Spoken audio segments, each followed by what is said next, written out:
Hello and welcome to the lecture about merge sort part 1. Merge sort algorithm works on the principle of the divide and conquer approach. It splits the array into two halves and repeats this process recursively, and finally merges two sorted halves. Let's have a closer look and see how this process works by an example in codes together. I have shown this process step by step. Uh, this is the main function of the merge sort. The first line will check whether the array has more than one element, and if so, go to the next line. This is the midpoint, and it will have the main array into left and right subarrays. And this is the left subarray, and this is the right subarray. Now we must call a recursive function for the left subarray, pose current function, and call merge sort function for the left subarray having two elements. The length of the array is 2. Accordingly, the condition is also true. Go to the next line and calculate the midpoint to find the left and the right subarrays. Go to the next line, and this time we must call the merge sort function again for the left subarray. Pose current function. However, this time we have only one element in our subarray, and it means that the condition is false and we cannot press it with our codes anymore. Therefore, step backward and continue with the second function, and this time we must call the merge sort function for the right subarray. Pose current function, but again, the condition is false because the subarray has only one element. Therefore, step backward, and this is the time to sort the subarray having more than one element.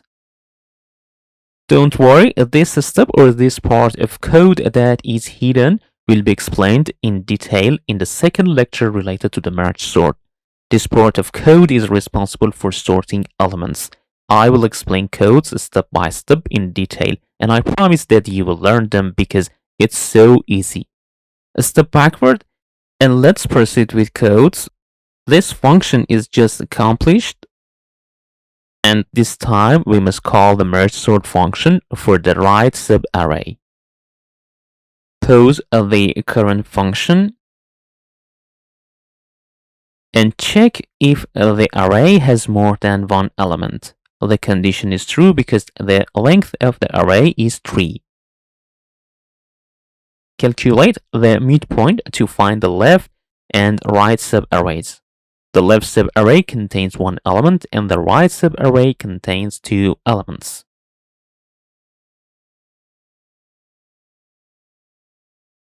Go to the next line and call merge sort function for the left subarray. Pose the current function and check if the array has more than one element. The condition is false, and we must stop executing codes, step backward to the previous function, and continue with codes and call merge sort function for the right subarray. Pose the current function to check if the array has more than one element.